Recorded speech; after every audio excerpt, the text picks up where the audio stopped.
हमारे आलोच्य विषय चल रहा है भुवन पावन कलियुग पावन अवतार अखिल रसामृत सिंधु प्रेम पुरुषोत्तम श्री कृष्ण चैतन्य महाप्रभु के परम आनंदमय मंगलमय जीवन गाथा इस संबंध में कुछ दिग्दर्शन करने का प्रयत्न करेंगे। भगवत कथा अनंत है, लीला अनंत है, कौन उसका पार पाया। शब्द के द्वारा उसका वर्णन करना, वो अलौकिक जीवन चरित, वो अलौकिक लीला आनंद की किंचित मात्र परिवेशन करना ये संभव नहीं। वो तो शब्द के अगम्य, वो कृपा साध्य है। भगवत कृपा से एकमात्र वो आनंद लीला की किंचित आस्वादन करने में समर्थ हो सकते हैं। नहीं तो अपने बुद्धिमत्ता के द्वारा, अपने विद्वत्ता के द्वारा वहां अनुप्रवेश करना कदापि संभव नहीं है।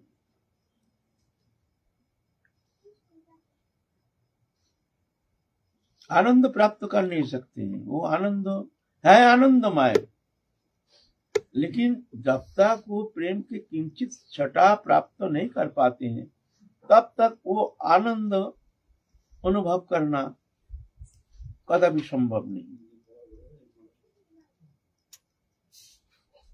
जैसे मान लीजिए छोटा सा बालक, वो सांसारिक समस्त विषय कैसे वो उपलब्धि कर सकता है, उसका वो ज्ञान है नहीं। उसको शब्द के द्वारा कितने भी उसको कंठस्थ करा लो, लेकिन वास्तव में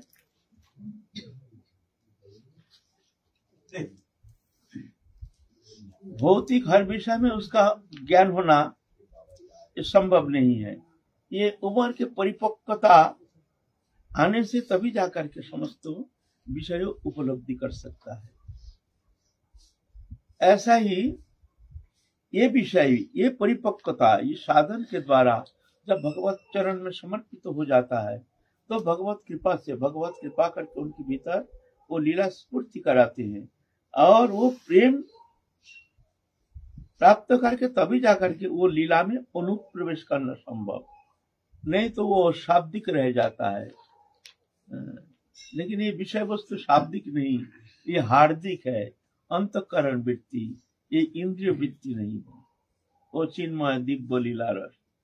और लीला रस किस स्टेज में, मतलब किस स्थिति में साधक के अंतःकरण में स्फूर्ति प्राप्त हो सकता है? ये जितना चित्त शुद्ध होता जाता है उतना ही वो रस आस्वादन करने में समर्थ होता है। चित्त शुद्धि होनी चाहिए। चित्त शुद्धि होने का लक्षण क्या है? और चित्त शुद्धि होने से, चित्त शुद्धि के लक्षण ये है, जागतिक देहोदयिक वस्तु विषयक जो भी विकार, उसमें जो रस आस्वादन, वास्तव में उसको वो आनंद, उससे वो दूर रहता है। उसको वो आनंद, वो अनुभव उसको होता नहीं है। क्योंकि भगवत रस में, चिंतन में एक तल्लीनता, तन्मयता के कारण, मन भगवत चरण में लिप्त होने का कारण दृश्यमान जागतिक विषय वस्तु उसको प्रभावित कर नहीं पाता है। तभी जाकर के चित्त शुद्धि होती है। चित्त शुद्धि होने से तभी जाकर के उसके भीतर वो दिव्य रस का अनुप्रवेश होता है, आस्वादन करने में समर्थ होता है ना। चित्त शुद्धि बिना शरणं न भवति, सीधा स्वामी बात कहती। चित्त शुद्धि जब तक नहीं होती है तब तक वो आनंद लीला रस आस्वादन कर नहीं सकता है, उसमें अनुप्रवेश होना संभव नहीं है। इसलिए पहले चित्त शुद्धि के लिए चाहिए अखंड नाम संकीर्तन। अच्छा लागे या ना लागे, हर समय मुख में नाम रटने का चेष्टा, तत्सहित साधु संग सत्संग में रहना, और विषय वस्तु से, जिस वस्तु हमारे मन को प्रभावित करता है, जिस वस्तु हमारे मन दृश्यमान जागतिक पदार्थ विषय में आकर्षित करता है, ऐसे वस्तु सान्निध्य से जहां तक हो उसको दूर रहना चाहिए। क्योंकि हमारे अनादिकाल के हमारे जो संस्कार है, मान लीजिए एक जन नशा करता है, डॉक्टर ने मना कर दिया तुम नशा नहीं करना, नशा करोगे तो मरोगे, तो नशा बहुत दिन छोड़ दिया, बहुत दिन, अब नशा करता नहीं है, अब उसका कोई कष्ट भी नहीं होता है। पहले पहले कष्ट होता था, नशा छोड़ना बड़ा कठिन बात है, लेकिन कोई रकम 10-20 साल छोड़ दिया है। लेकिन अगर संयोग होता है, मान लो वो नशीला पदार्थ हो, उसको मिल जाता है, उसका मन कहता है आज थोड़ा नशा कर, उसका भूल गया, वो नशा करता भी नहीं है। हम पहले तम्बाकू ये सब थोड़ा सा वो ले लेते थे एकदम पहले, तो ऐसे ले लेते थे। साधु होने का बाद भी हम लेते नहीं, खाते नहीं, लेकिन हमारे भक्त वो रजनीगंधा और तुलसी तम्बाकू है, तम्बाकू लेकर के हमको जानते हैं, हम पहले खाते थे, बाबा एक चुटकी ले लो, बड़ा इच्छा, पहले हम हाँ ठीक, और आने से ही भाई थोड़ा सा 10 चुटकी ले ले, कुछ नहीं, हमारा आदत नहीं, खाते नहीं, फिर भी मुंह में दे करके भी विरक्ति, चल हम क्यों खा रहे हैं, मुंह में दिया, फिर भीतर से बड़ा विरक्ति आ गया, मतलब ये तो खूब खराब चीज है, हमने इतना दिन छोड़ दिया और अभी हमको क्यों इच्छा हो रही है, ना इसको लेना ही नहीं है। फिर हमने तो वो आके कभी कभी हमारे लिए पान लाते थे, हम पान के बहुत हम शौकीन थे जर्दा देकर, बढ़िया जर्दा 120 जर्दा दे करके साची पान, बढ़िया पान जो है, हम कीमती पान खाते थे। एक पान बाजार में उस समय 10 पैसा, ये नया पैसा था 10 पैसा, और उस समय वो पान का दाम था 1 रुपया, पान था, वो पान हम खाते थे, शौकीन, शौक थे, नशा नहीं, शौक थे पान खाने का। दिन में एक बार खाएंगे, लेकिन वो एक बहुत कीमती वाला पान वो खाएंगे, है ना, ऐसे शौकीन था। तो फिर ऐसे ही हमारे कभी कभी हमको प्रभावित करता था, जब संयोग होता था, कभी हमको शंकर है वो पान लाता था, हमको मजा आता था ना, बढ़िया पान लाता था, बढ़िया 120 जर्दा पर्दा दे करके रात के टाइम बाबा, तो हम भी बड़ा खुशी के साथ ले लेते थे, कोई देखता नहीं है, चलो पान खा लो, पान खा लेते थे। रात को कोई देखेगा नहीं, दिन में तो मुंह लाल हो जाएगा, कहे बाबा पान खाता है तो बदनाम हो जाएगा, निंदा भी करेंगे, बाबा भजनानंदी पान खाता है अब तो ऐसा भजनानंदी नहीं है तो ये कारण क्या है, ये संस्कार, पूर्व जन्मों के जो संस्कार है वही हमको प्रेरणा का स्रोत बनता है। संस्कार किसे कहते हैं, संस्कार किसे कहते हैं, कोई हमारे चिंताधारा और कर्मधारा, उसका जो रिजल्ट है वह संस्कार। हमारी चिंताधारा, हम जो चिंता करते हैं, चिंता के साथ साथ वो कर्म करता है, जैसे चिंता वैसे कर्म, अच्छा चिंता तो अच्छा कर्म करता है, खराब चिंता तो खराब कर्म करता है। पहले चिंता होती है चिंता के साथ साथ वो कर्म का प्रेरक होता है। कर्म का प्रेरक कौन होता है, चिंता। चिंता होता है कर्म का प्रेरक। पहले तुम्हारे मन में चिंता आती है, फिर तक प्रेरणा होती है ये कर्म करना है। इसलिए गीता में कहा है चिंता ही खतरनाक है। पहले ध्येत विषण पुंस संघर्ष जायते, संघर्ष संजायते कामा, कामात क्रोधो भी जायते, क्रोधो भवति सन्मा, सन्मा सिद्धि विभ्रम, सिद्धि भ्रंशात् बुद्धिनाश, बुद्धिनाश। पहले चिंता, पहले चिंता, ध्येयति, प्रथम ध्यान, चिंतन, चिंतन करते करते करते करते उस विषय में आसक्ति होती है, इच्छा जागृति होती है। पहले चिंता, किसी के साथ हमारा संबंध हो गया, हम पहचानते नहीं किसी से, उनका व्यवहार से हमारे मन में, हमारा मन को प्रभावित कर गया, फिर हम उनका चिंता करना शुरू कर दिया। चिंता करते करते मन प्रभावित हो गया, अच्छा लगने लगा। अच्छा लगने के जो कारण है वो है चिंता। फिर चिंता करते करते करते करते फिर जाके उनसे हमारे निकटतम संबंध हो जाता है, फिर जाके वो हम प्रभावित हो जाते हैं। यह है मामला। तो पहले चिंतन, पहले जब भी चिंतन आता है तुम्हारे मन में तभी जगह सावधान होना चाहिए, हमारा मन कहाँ कहाँ भाग रहा है। जहां जहां भागता है वहां से मन को निवृत्त करके चिंता करना चाहिए, क्यों मन भागता है वहां, तो चिंता करके उसको उस विषय से निवृत्त करके फिर मन को राधा रानी के चरण में भजन में लगाने के लिए चेष्टा करनी चाहिए। दयाति विषण उच्च संगस्थ जायते, संग माने उसके प्रति आसक्ति, आसक्ति से फिर क्या होता है, कामना, कामना माने हमको चाहिए, हमको आसक्ति पहले एक आकर्षण, आकर्षण के बाद वो वस्तु हमको चाहिए। जयतु कामन कामन क्रोधो भी जयती, कामना प्रतिहत होने से क्रोध पैदा होता है। अब कामना जब बाधा प्राप्ति होती है, कामना प्राप्ति के लिए हम चेष्टा करते हैं, कामना पूर्ति के लिए, तो बाधा आ जाती है तो क्रोध हो जाता है, ये हमारे बाधा का कारण है, तो हमको ऑटोमेटिक क्रोध आ जाता है। क्रोध तो भवति सन्मोह, क्रोध से सन्मोहित हो जाता है, माने बुद्धि विपर्जय होता है। सन्मोह स्थिति विभ्रम, स्मृति जो है नष्ट हो जाता है। स्थिति विभ्रम, स्थिति भ्रंशात बुद्धि नाशो, इससे बुद्धि खराब हो जाता है। बुद्धि नाशात प्रणश्यति, बुद्धि है सब कुछ, बुद्धि खराब हो जाता है। ऐसे है, ये क्रमिक है। तो ये जो हमारे स्वभाव है, हम तो महापुरुषों को बात कर रहे हैं, लेकिन ये विषय आलोच्य विषय है। इसका ओरिजिन कहाँ से स्वभाव होता है, स्वभाव कैसे बनता है, ये विषय आलोचना बहुत जरूरी है। एक जन दुर्जन भी सज्जन बन जाता है और एक सज्जन भी दुर्जन बन जाता है, ऐसे बहुत इतिहास प्रमाण है, पुराण प्रमाण है। एक अच्छा सज्जन दुर्जन हो गया संग कारण, और एक अच्छा दुर्जन वो सज्जन हो गया संग कारण, है ना। तो पहले हमारे चिंताधारा और कर्मधारा जो है उसका रिजल्ट है, परवर्ती रिजल्ट जो है वो संस्कार बनता है, वो है संस्कार, स्वभाव बनता है। उसको करते करते पहले चिंता करता है, चिंता करने के लिए चिंता के साथ साथ उसको कर्म भी करता है, ऐसे ही कर्म, फिर धीरे धीरे वो कर्म, वो चिंता करते करते करते करते उसके स्वभाव में परिवर्तन आ जाता है, स्वभाव बन जाता है।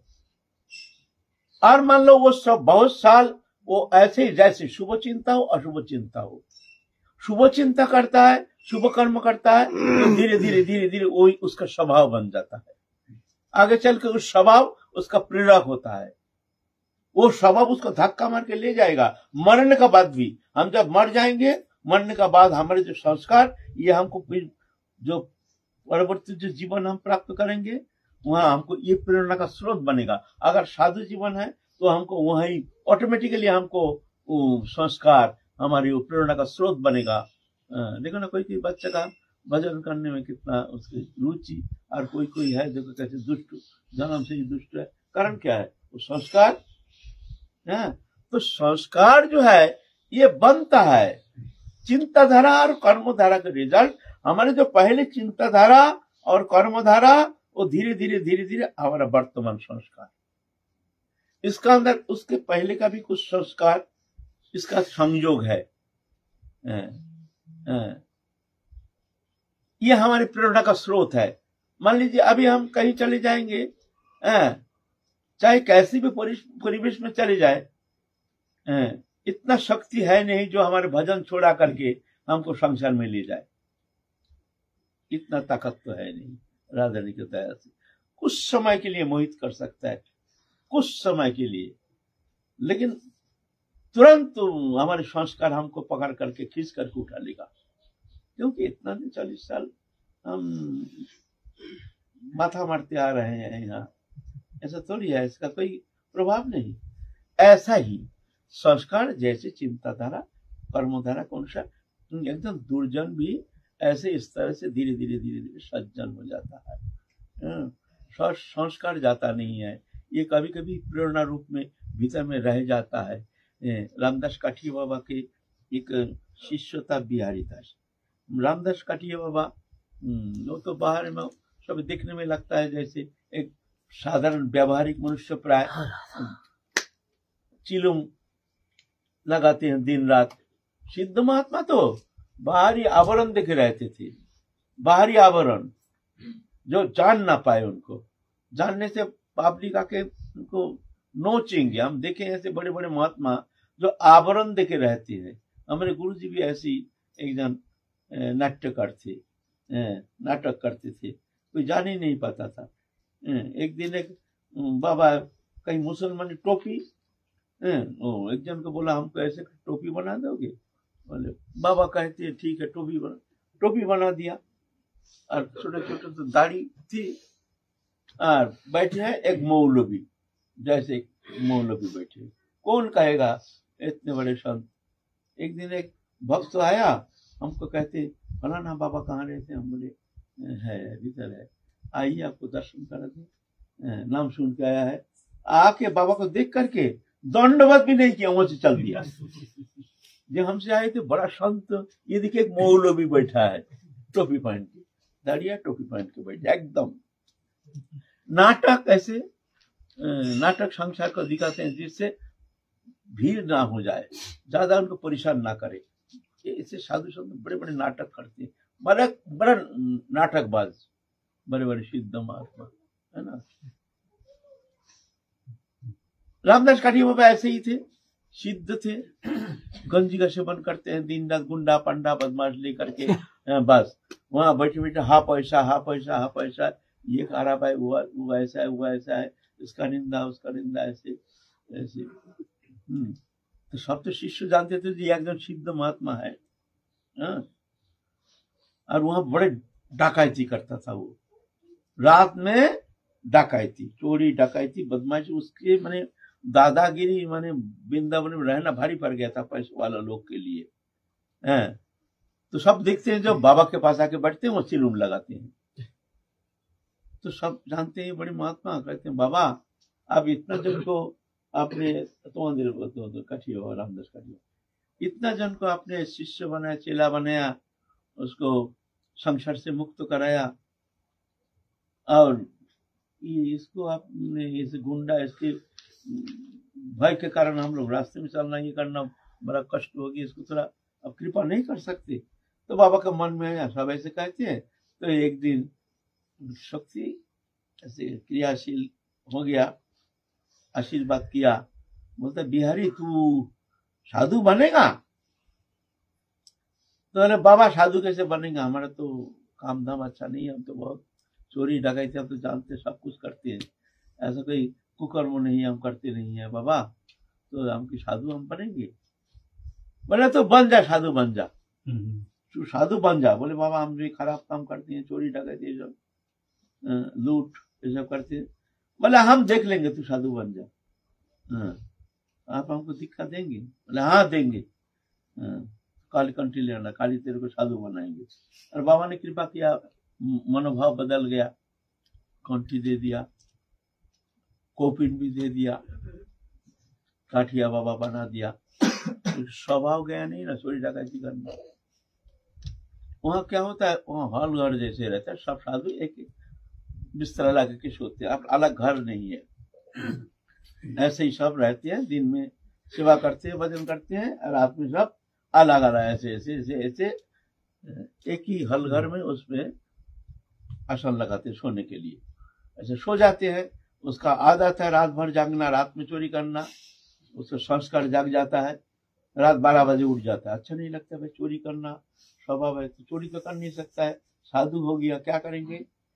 उसका लोटा उसका बैग के अंदर, उसका कोपिन उसका माथे के नीचे, ऐसे। हम तो कुछ नहीं, रात को नींद नहीं, क्योंकि आदत पड़ गया चोरी करने का, रात में सोता नहीं, तो वो ऐसे ही करता है।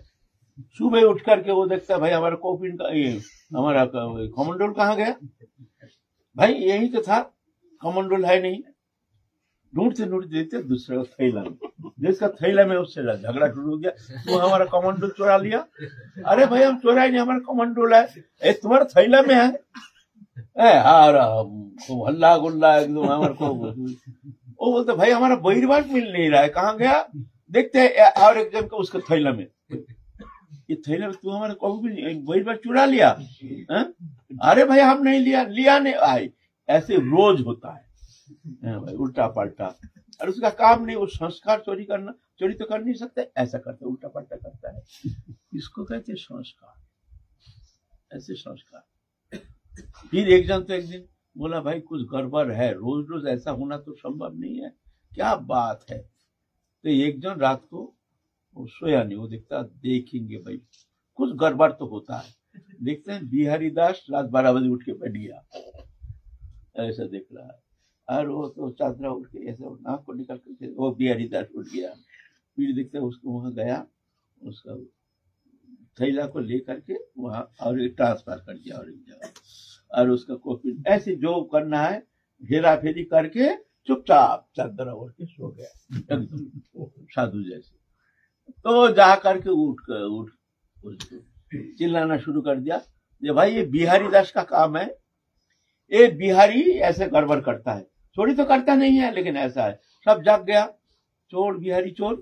तो सब हंसने लगा तमाशा देख करके। तो बोलता है क्या करूं भाई, हमारा आदत गया नहीं, चोरी करने का आदत ना, क्या करूं, अब चोरी तो कर नहीं पाते हैं, तो हमारी ऐसी आदत बन गई। ऐसे फिर वो अपना वो जो कुकर्म ना, वो अच्छा संगीत रचना करके गाती थी, जीवन में जो जो कुकर्म किया,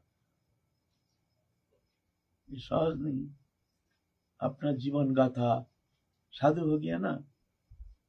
तो साधु होने से भी कभी कभी देखा जाता है मनुष्य का संस्कार उसको छोड़ता नहीं है, संस्कार विवश कर देता है कभी कभी। लेकिन ऐसा नहीं जो वो असाधु नहीं, इसलिए गीता में कहते हैं जो अपीचत शुद्राचार भजत मामारण्य भाग साधु संबंध। अर्जुन तुम साधु समझना उसको, अति दुराचार व्यक्ति भी मेरे शरण में आकर मेरा भजन करते उसको दुराचारी नहीं समझना, साधु समझना। साधु कैसे समझेंगे, हम देखते हैं उसका स्वभाव बोले ठीक हो जाएगा, शिप्रम भवति धर्मात्मा। अर्जुन बहुत जल्दी धर्मात्मा हो जाएगा। एक पेड़ काट दिया, काटने का साथ साथ वो पेड़ सूख नहीं जाता है। अब तुम काट करके काली सोचे जे भाई उसको लकड़ी हम रसोई करेंगे, काट करके रसोई करने से तो रसोई थोड़ी होगा, वो तो धुआं निकलेगा, पानी है उसमें, वो लकड़ी जलेगा थोड़ी, लकड़ी से धुआं ही निकलेगा। अरे भाई धुआं उसको जलाने के लिए उसको सूखने का समय देना पड़ेगा, जब सूख जाएगा तब तो जलना शुरू हो जाएगा, जब तक नहीं सूखेगा तो धुआं तो निकलेगा ही।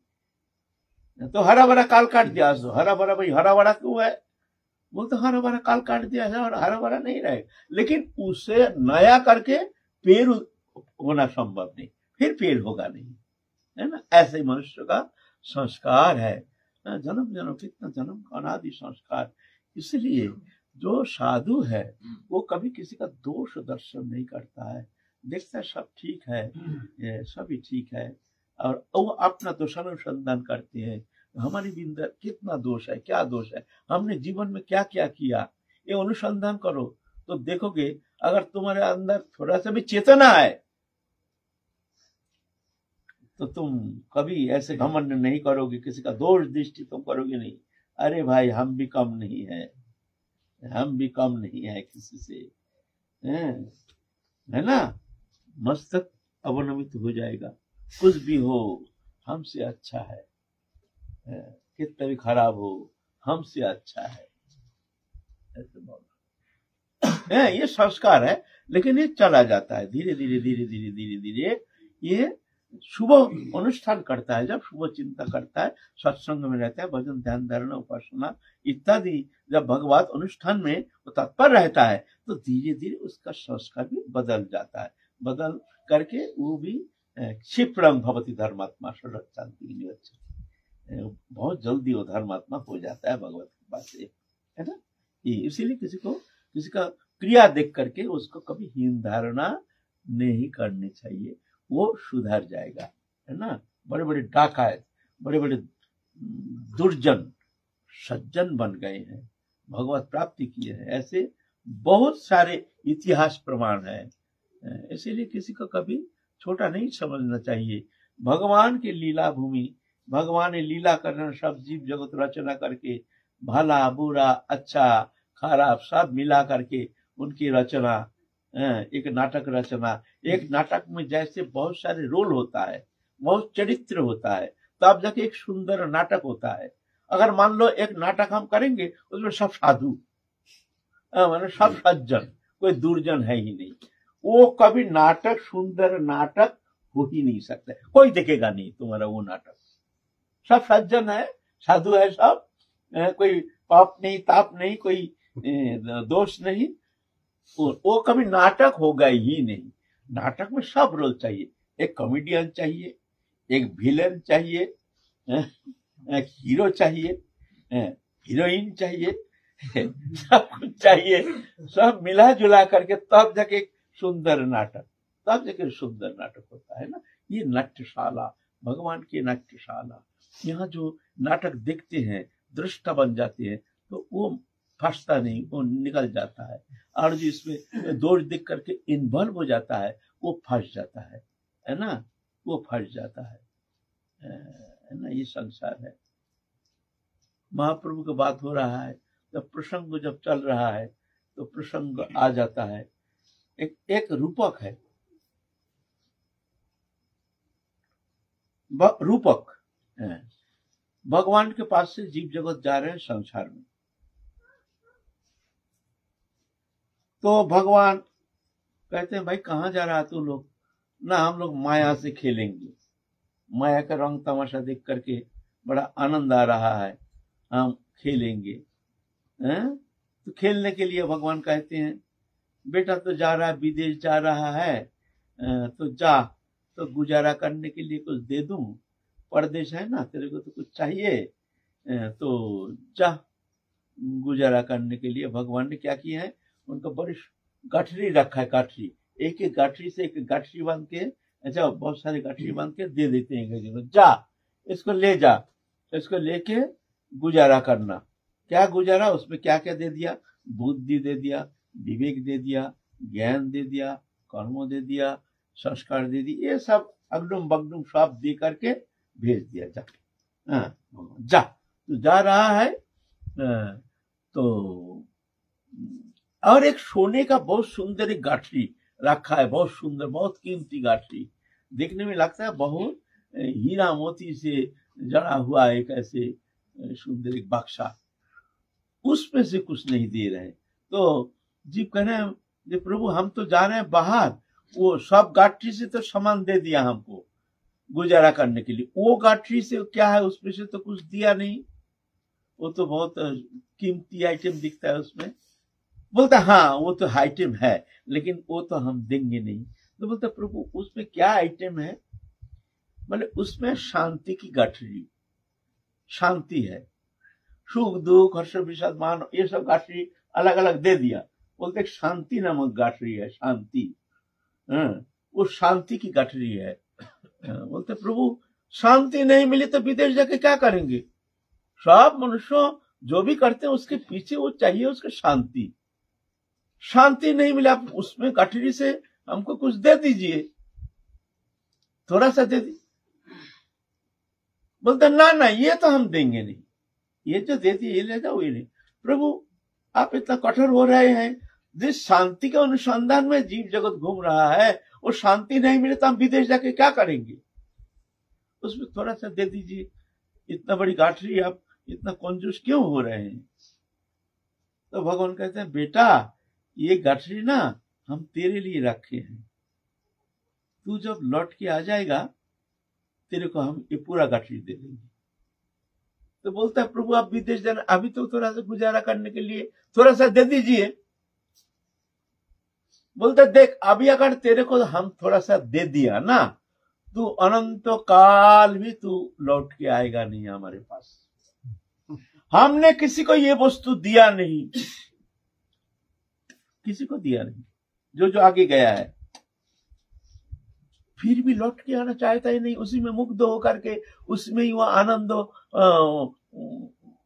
सोचता है हमको आनंद मिल रहा, आनंद मिल रहा, दिया नहीं फिर भी आना नहीं चाहता है। और थोड़ा सा अगर मिल गया तो कभी आएगा? अनंत काल में फिर कभी वो लौट के आएगा नहीं।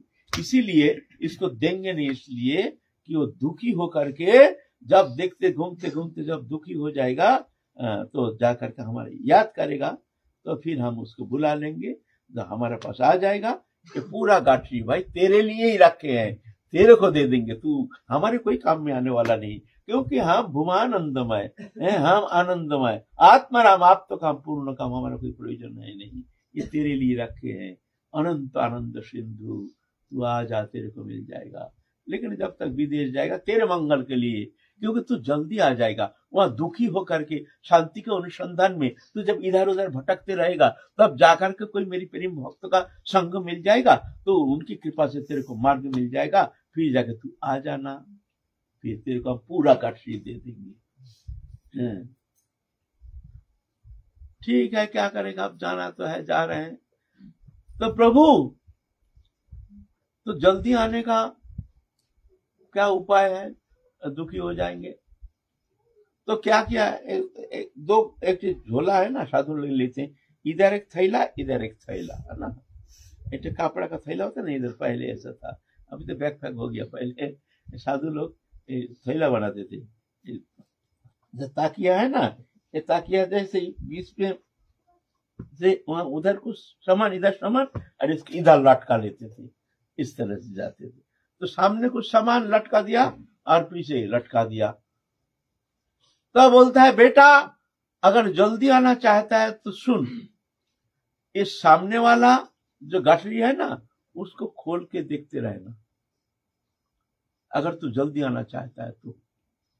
कभी हमारी याद आई ना, तो ये गठरी को तू देखना, ठीक है।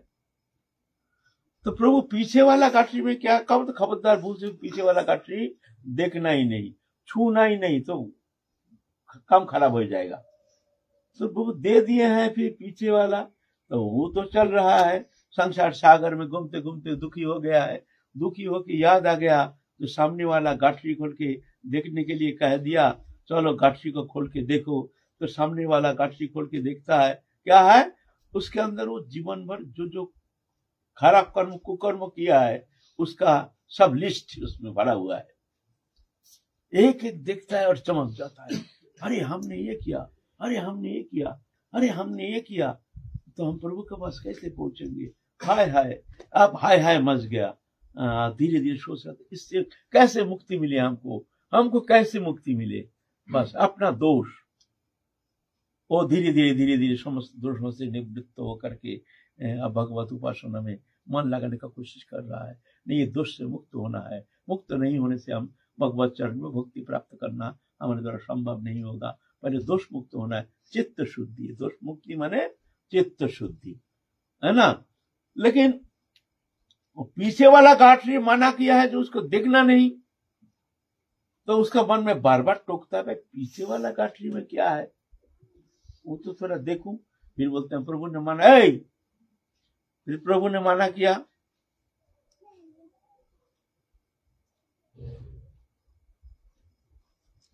फिर प्रभु ने माना किया, पीछे वाला गठरी खोलना नहीं। मन वही मनुष्य का एक क्यूरियोसिटी, चलो जो माना करोगे वही देखना है जरूरी, जो माना करोगे तो बस उसी को ही देखना है। हम आपके कान के सामने जाके बोलेंगे, आपको एक ना गोपन बात बोलेंगे, लेकिन अभी नहीं, पीछे बोल दो, फिर देखो आपका पीछे पड़ जाएंगे ना, अभी बोलो अभी बोलो ना, अभी बोलो, ऐसी बात क्यूरियोसिटी। जो माना करोगे उस विषय में उसका बस लग गया, अब कैसे भी वो सुनना पड़ेगा, अभी सुनना पड़ेगा।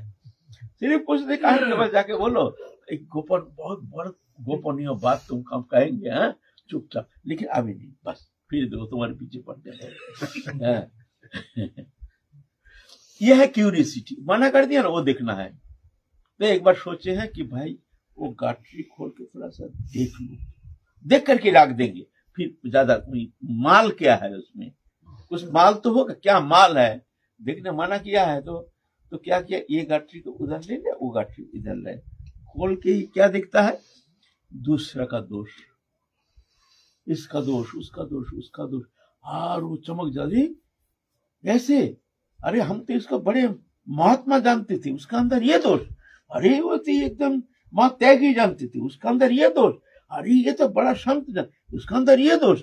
अब देखते देखते उसका बड़ा चस्का लग गया, भूल ही गया ये देखना मना किया, और दूसरा का दोष देखते देखते देखते देखते उसका पतन होना शुरू हो गया। पर दोषानुकीर्तन मिति निंदा, इसमें धीरे धीरे उसका मन, चित्त वृत्ति मलिन होकर के फिर संसार चक्र में लौट के चला गया। फिर यह है मामला, है ना। किसी का दोष दिखना नहीं चाहिए।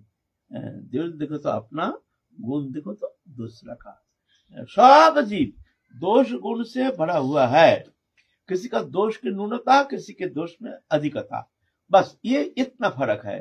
मोह तंद्रा भ्रम रुक्ष रस परिश्रम असत्य क्रोध आकांक्षा शंका विश्व विभ्रम उल्लंघन काम वैषम्य लोलता मद मात्सर्य हिंसा छेद परापेक्षा। 18 दोष जीव में, सब जीव में है, मनुष्य मात्र ही, पशु में भी है, लेकिन वो आवरित है, ढका हुआ है।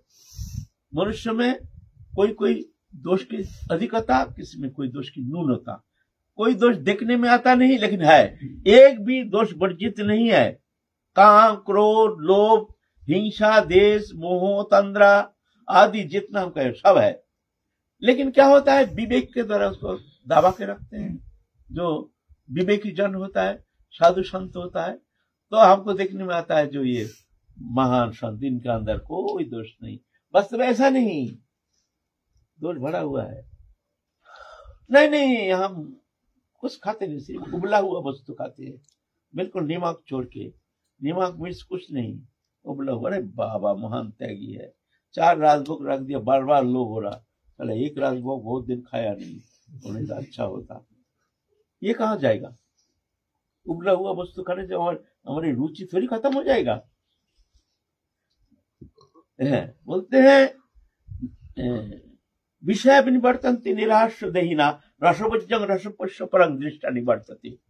विषय से मन दूर रहने से विषय स्पृहा ये मुक्त नहीं होता है। देखने में लगता है ऐसा, हाँ अच्छा है, अनुशीलन करना अच्छा, इसका मतलब ये नहीं अनुशीलन नहीं करेंगे, करते करते धीरे धीरे अभ्यास हो जाएगा। करना चाहिए, कष्ट हो कुछ भी हो, लेकिन इस तरह से संजीवित जीवन व्यतीत करने के लिए जो साधन करना चाहते हैं, भगवत प्राप्ति करना चाहते हैं, चाहे गृहस्थी हो चाहे त्यागी हो। अगर कोई गृहस्थी सोचे हम गृहस्थी है, हमारे लिए त्याग वैराग्य का क्या है, वो त्यागी के लिए एकदम बिल्कुल गलत हो जाएगा, वो बिल्कुल गलत हो जाएगा। भगवत प्राप्ति करना है तो गृहस्थी वैरागी नहीं, सब अंतःकरण के मामला, तुमको अनुशीलन करना ही पड़ेगा, अनुशीलन करना पड़ेगा, अच्छा लगे या ना लगे। तो ये जो लोभ स्पृहा जो है ये जाता नहीं है।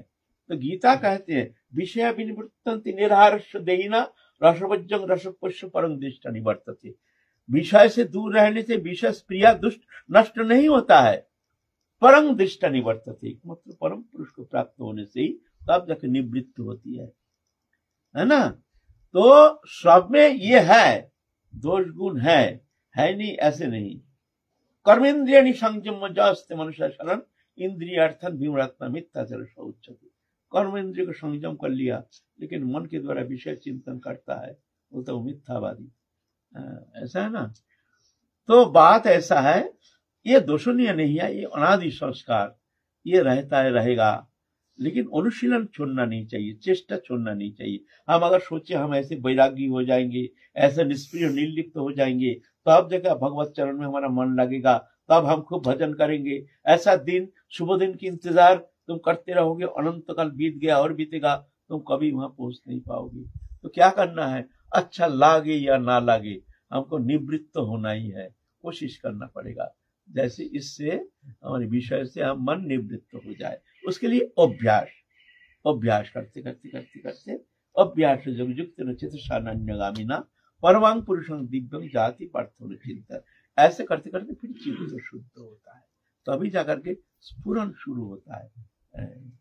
धीरे धीरे धीरे धीरे फिर वो रस आस्वादन कर सकती है धीरे धीरे, जब तक चित्त मलिन रहता है। चित्त मलिन माने जब तक विषय के प्रति आवेश रहता है, तब तक जाकर के वो लीला रस आस्वादन करना संभव नहीं।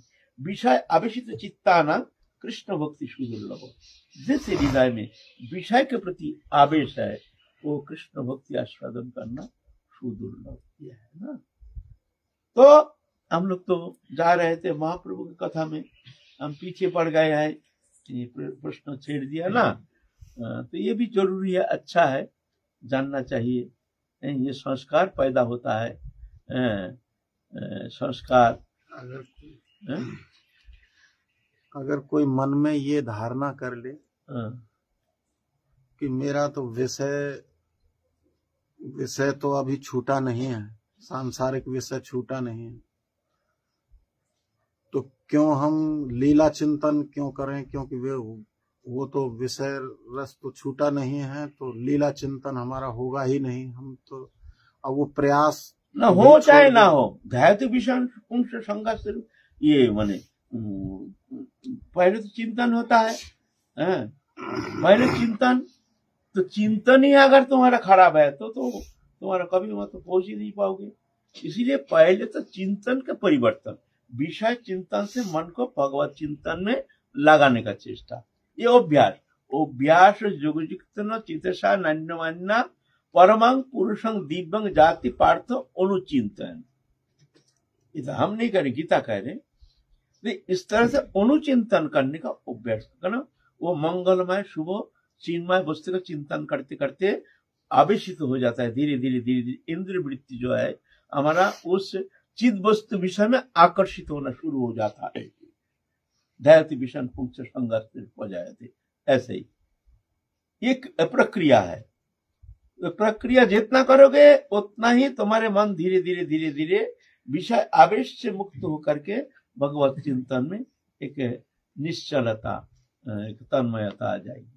आप ऐसा करते ही नहीं, कब हमारा मन शुद्धिकरण होगा तब जाके हम भगवत चिंतन करेंगे, ऐसा नहीं, पहले अभ्यास। एक जो संसार में जो सांसारिक जो व्यक्ति हैं, वो तो संसार में रहते हुए विषय भोग और इत्यादि इस तरह की प्रवृत्ति में आ भी जाते हैं, तो उनका मन खिन्न हो जाता है कि अब हम जो है लीला रस कैसे आस्वादन करें, कैसे भगवान की लीलाओं का चिंतन करें। ना ये ना, मनोवृत्ति तो उनकी बहुत दूषित हो जाती है। नहीं पड़ता है, विषय के बाद भगवत चिंतन के बाद विषय है इंद्रिय वृत्ति, भगवत विषय है अंतःकरण वृत्ति, दोनों अलग चीज है। विषय कर्म, विषय भोग ये बहिर्वृत्ति है हमारा, और वह अंतःकरण वृत्ति है ना। इसीलिए ठीक है, अगर संस्कार बस कभी कभी भूल भ्रांति हो जाती है तो ये घबराना नहीं चाहिए और निराश नहीं होना चाहिए, और धीरे धीरे संशोधित हो जाएगा, मन धीरे धीरे लग जाएगा। जो भी भगवत प्राप्ति किए हैं तो इसी तरीका से भगवत प्राप्ति की है, ये नहीं कुछ जन्म से ही एकदम भगवत प्राप्ति कर लिया, ऐसा बात नहीं है, ऐसा बात नहीं है। नामदेव नाम की एक डकायत था, महा डकायत, बात में मनुष्य को तो मार देते थे, बात में हत्या करते थे। इतना निष्ठुर, इतना कठोर, इतना क्रूएल, जो माने कुछ ठिकाना नहीं, बात में हत्या कर देते थे। एक दिन वो जंगल में मंदिर है, सत्य घटना, एक दिन जंगल में मंदिर है, एक दिन और रोज देवी मैया को प्रणाम करके जाते थे। वहां देवी मंदिर है जंगल में, देवी मैया को प्रणाम करके जाते हैं डकैती करने के लिए। घोड़ा से उतरा, देखते हैं मंदिर प्रांगण में जंगल के अंदर दो बच्चा लेकर के एक अल्प उम्र के एक स्त्री महिला रो रही है फुट के। अरे इतना रात्रि में ये महिला कौन है, क्यों, कैसे आ गया, यहाँ कैसे आ गई जंगल में? उतरा घोड़े से, माँ तुम क्यों रो रहे हो, क्या बात है, कहाँ से आई हो, क्या बात है? फुट के अल्प उम्र, दो बच्चा, बेचारा, बताओ क्या है? तो बाबा क्या कहूं, हमारे स्वामी को डकैत ने मार दिया और हमको ससुराल में हमारे लिए कोई स्थान नहीं, निकाल दिया। जो तुम्हारा पति नहीं है, कौन तुम्हारा भरण पोषण करेगा, तुम जाओ यहाँ से। पितरालय में हमारा कोई है नहीं, माँ बाबा है नहीं, ससुराल से निकाल दिया। अब मैं कहाँ जाऊं, हमारे पति थे, पति को मार दिया डकैत, अब मैं जाऊं तो जाऊं कहाँ? इसीलिए मैया के, देवी मैया के पास आए हैं, जो मैया हमारा कुछ व्यवस्था कर, हम तो कोई तुम्हारे बिगाड़, हम कहाँ जाएंगे माँ? एकदम बिल्कुल छाती, इतना कठोर, दिल भी पिघलित हो गया। हाँ? बोले कहाँ पर, कौन, कहाँ घर है तुम्हारा? बताया फलाना गांव में हमारा घर है। ओ ये गांव तो हम जानते हैं। अच्छा तुम्हारा पति का नाम है क्या? बोलता फलाना है, नाम है हमारे पति। अच्छा ये नाम, ये घर है, ऐसे है? बोले हाँ। बोले उसको याद आया जो कब डकैती हुआ, नहीं फलाना तारीख को, वो उसको याद आ गया, वही डकैत, वही जाकर के उसका पति को मारा है, वही मारा है। बस एकदम चेंज, एकदम पलक में चेंज।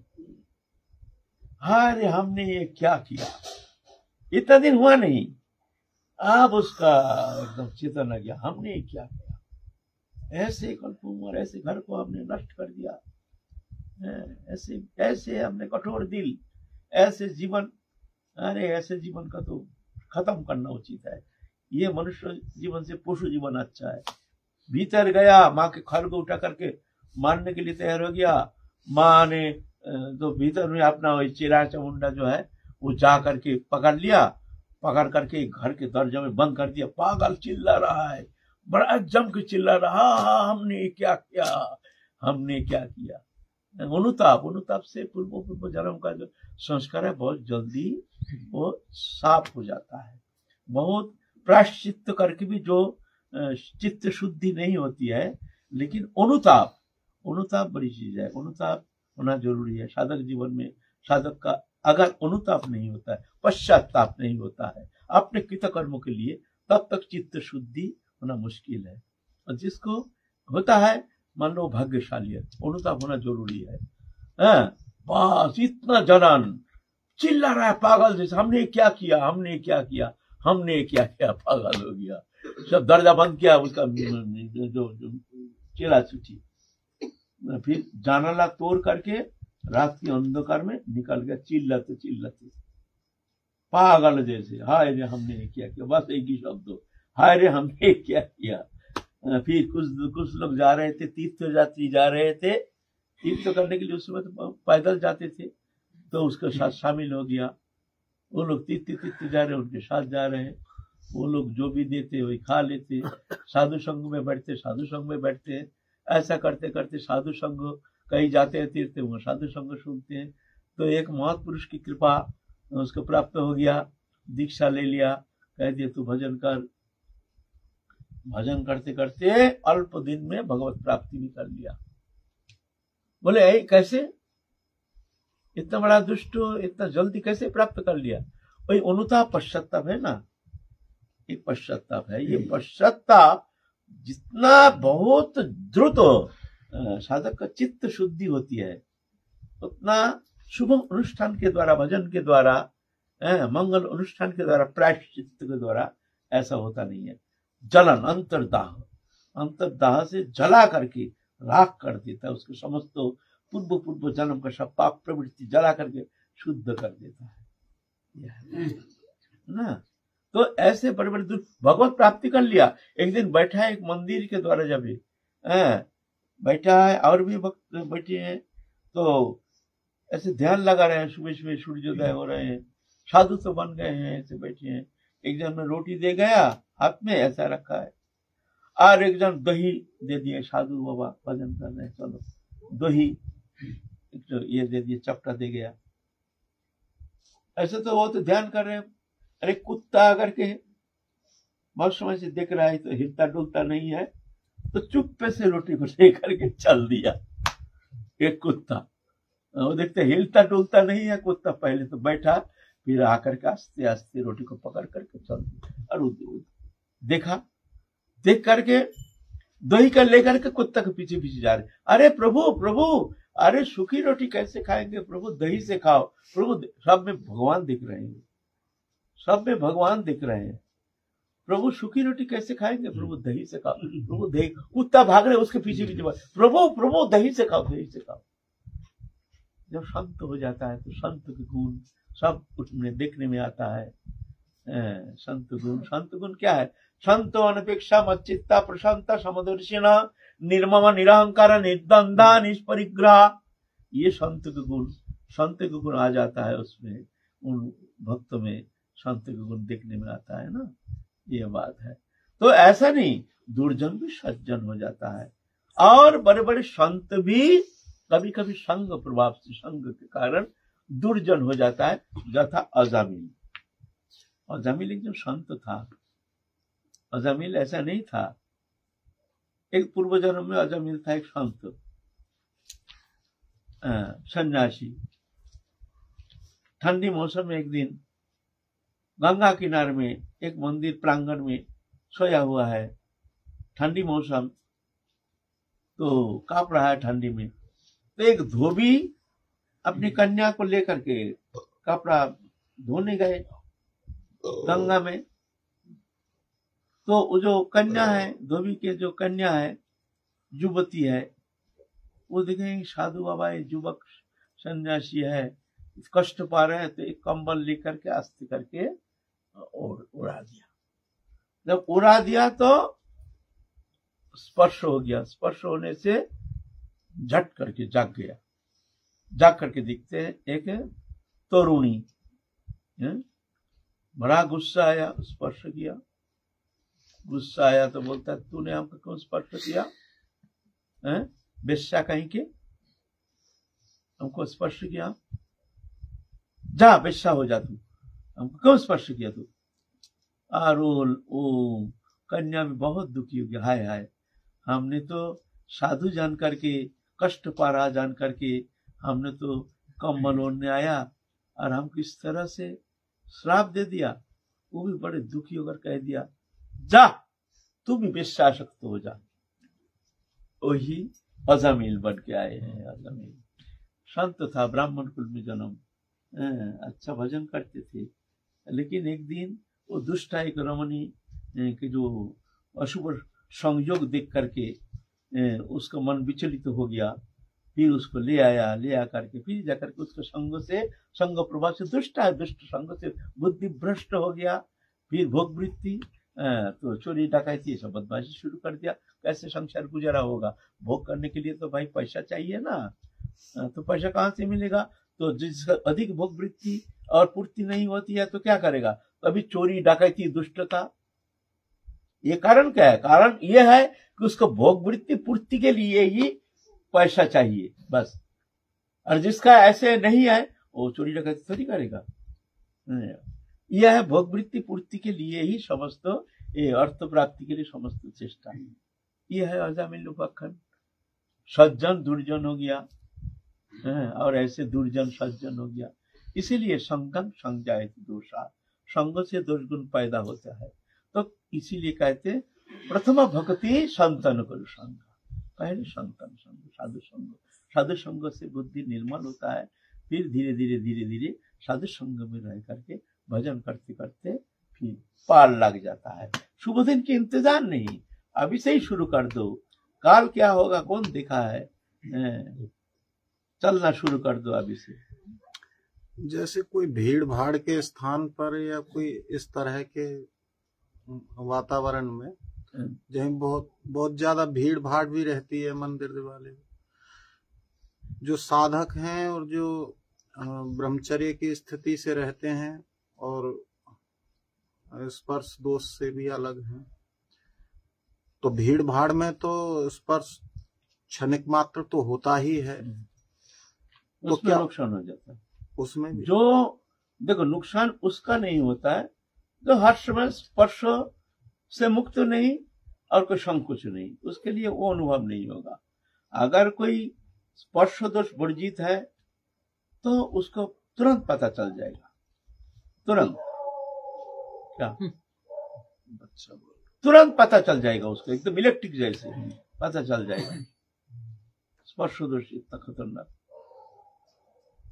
क्यों है? हमारा प्रैक्टिकल है, हमको जानकारी है, हम ये सुन करके नहीं कह रहे हैं।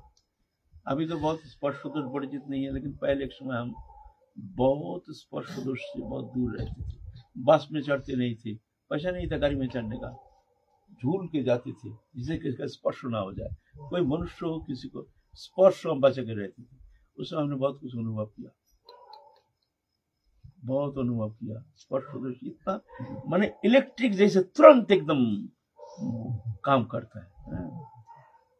एक दिन हमने हमारे ऑफिस में गए, उस समय हम बहुत हम माने अनुशासित जीवन व्यतीत करते हैं। ऐसे सोए हैं टेबल में, हमारे एक इंजीनियर था, उनके टेबल में माथा रख करके दिन में थोड़ा नींद आ गया तो आया, वो काम करेंगे अपना। वो हमसे बड़ा था उम्र में, हमको दादा दादा कहते थे। वो हमारे पीठ में ऐसा हाथ फेरा, अरे उठ रे भाई, उठ रे भाई। भाई हम इतना चिल्ला के उठा, बाप रे मारे गया रे, माने जैसे हमारे ऊपर कोई पेट्रोल डाल के आग लगा दिया। अचानक अरे वो तो बड़ा घबरा गया। हमारे मालूम हुआ जो हमको कौन जो है पेट्रोल डाल के हमको एक अग्नि में पजार दिया। ऑफिस के अंदर चिल्ला में, अरे बाबा रे करते करते भागा जम के। और वो तो बड़ा घबरा गया, भाई ये क्या हो गया। हमने तो हाथ फेरा पीठ के आस्ते से। वो हमसे बड़े हैं, हमको दादा दादा कहते थे। तो हम क्या कहे उसको, कहे इसका क्या समझाएं उसको, तो समझ नहीं पाएगा, बोलना भी ठीक नहीं। फिर शांत तक हमने बोला ना, वैसे कोई स्वप्न जैसे आ गया था कुछ ऐसा।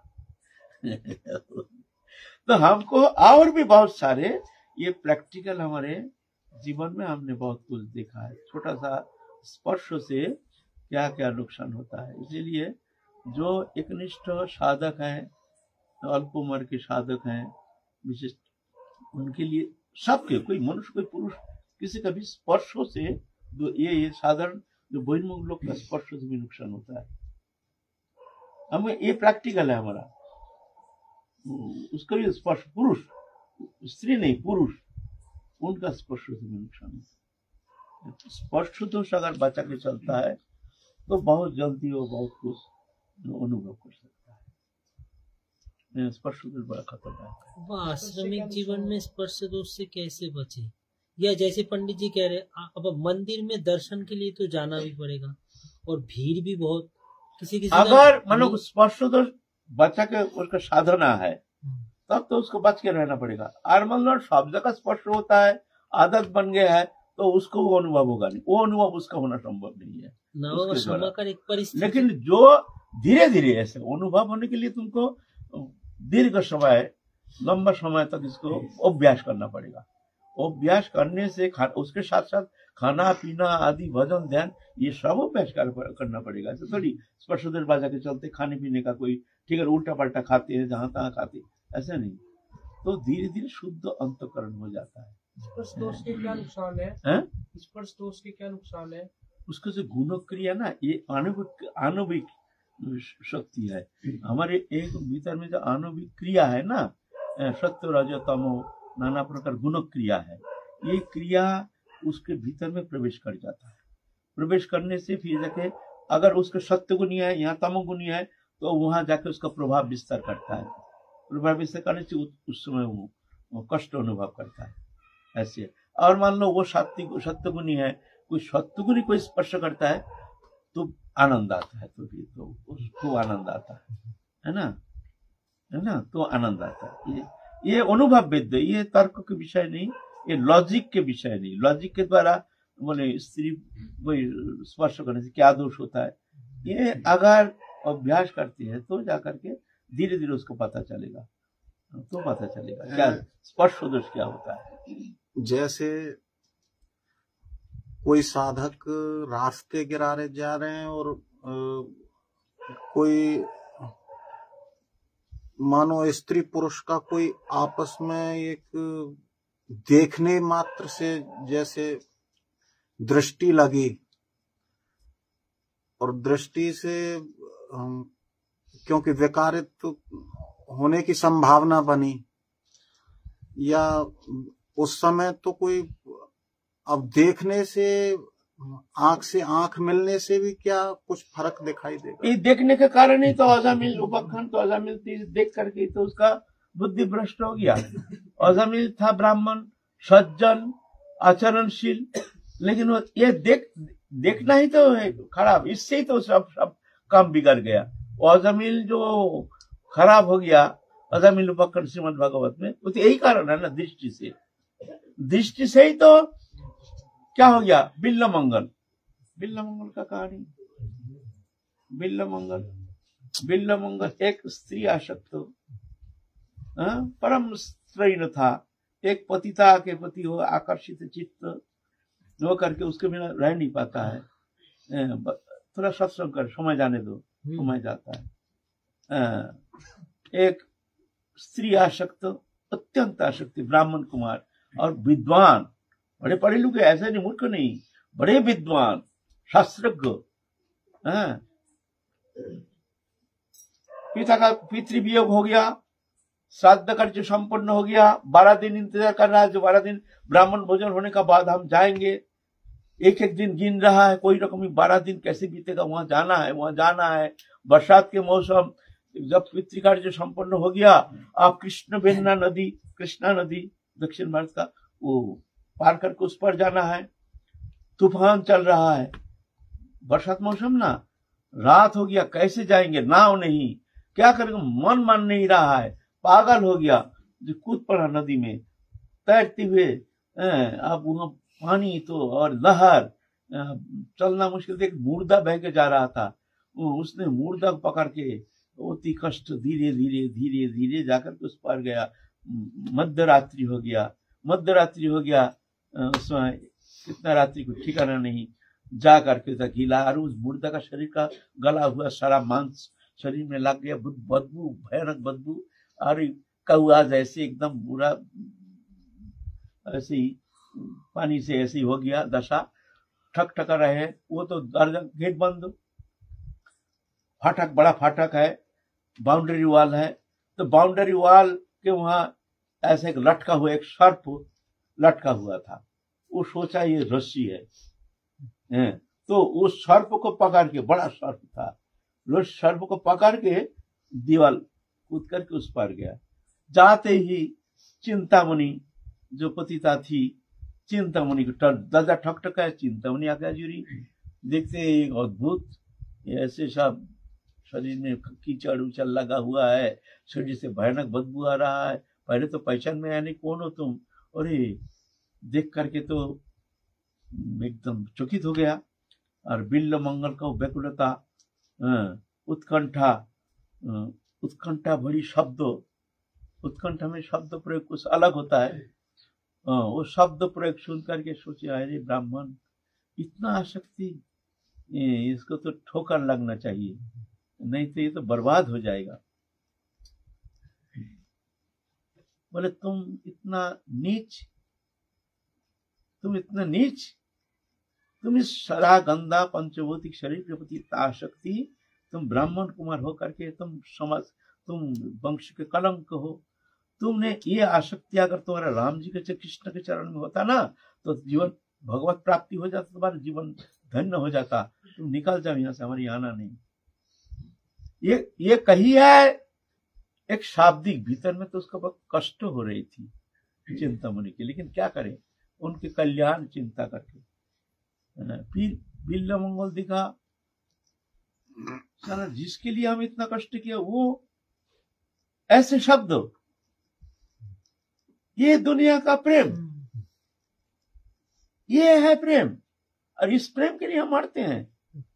एकदम तुरंत व्याकुलता, हम संसार के प्रति झाकेंगे नहीं, अब हम सही कृष्ण के चरण में ही मन प्राण समर्पण करके हम आप भजन करेंगे। मृत्यु को स्वीकार है तो वो संसार को स्वीकार नहीं। तुरंत सोमगिरी नामक एक सन्यासी लेकर के सन्यासी होकर जा रहे हैं वृंदावन की ओर। संस्कार जाता नहीं। गंगा में नहा रही थी एक महिला, देखने में चिंतामणि जैसी सुंदरी, अनिंदा सुंदरी, देखा, देख करके आकर्षित हो गया। कोई पूर्व संस्कार, जा रहे हैं भजन करने के लिए, लेकिन वो संस्कार छोड़ा नहीं। कुछ समय के लिए उसको आकर्षित करके वही रोक दिया। देख रहे थे, फिर जब सचेत हुआ, अरे हम जा रहे हैं भजन करने के लिए वृंदावन, और यहाँ फिर आकर्षित हो गया। साला ऐसे जीवन तो इसको गति क्या होगा नहीं कुछ। कारण क्या है ना, कारण ही आंख है। आंख ही सबसे बड़ा दुश्मन है।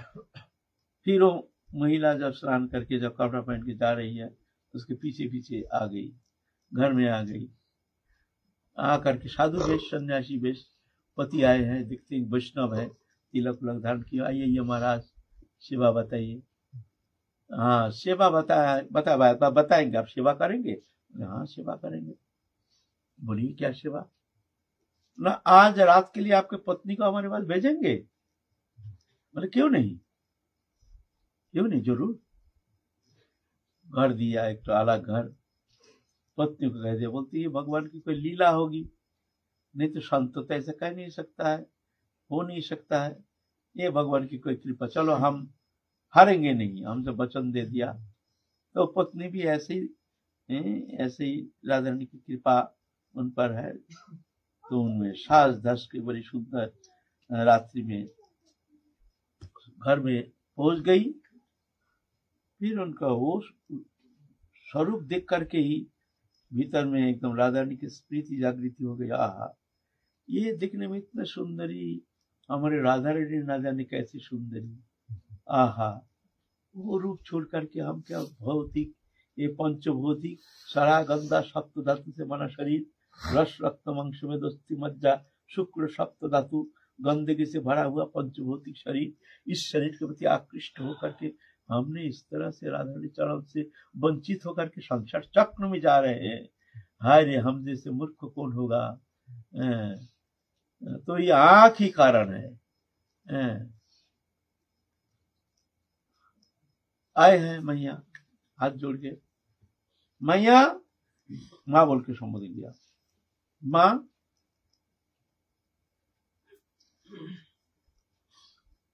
आपके जो केस है ना, वहां से 2 कांटा हमको दीजिए।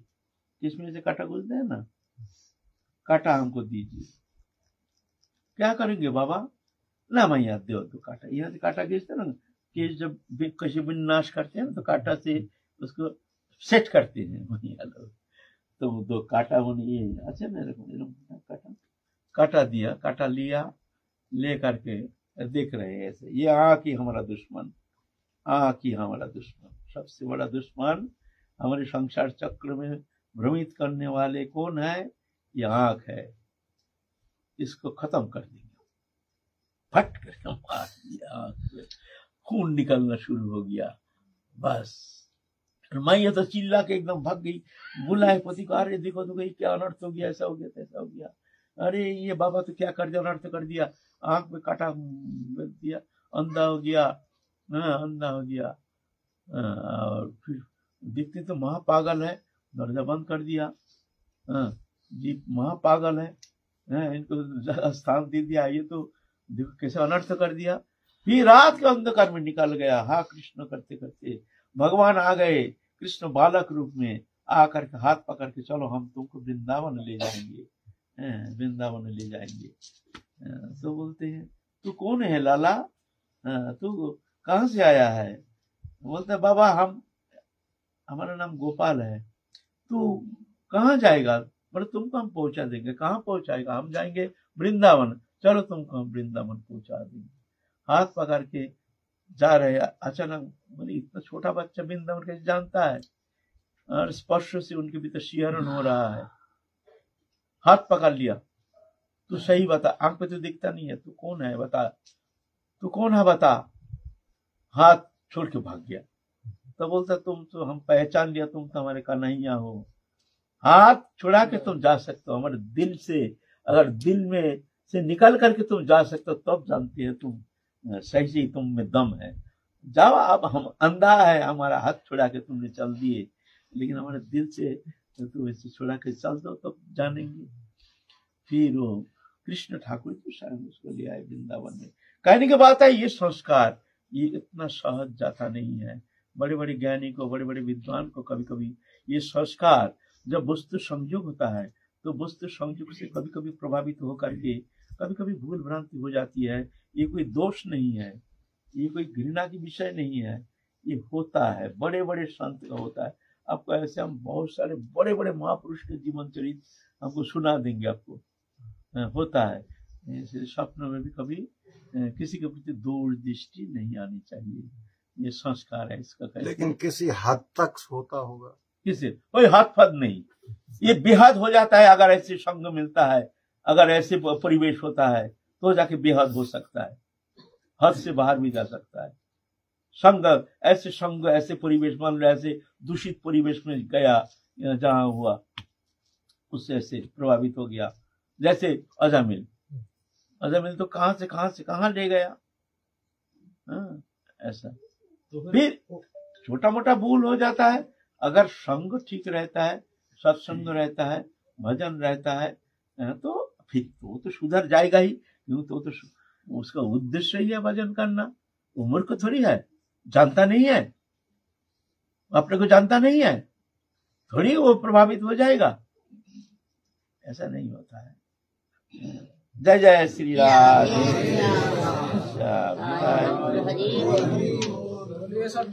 आज तो महाप्रभु की बात करके आए, लेकिन कहाँ अटक गए। कोई बात नहीं, ये सत्संग है।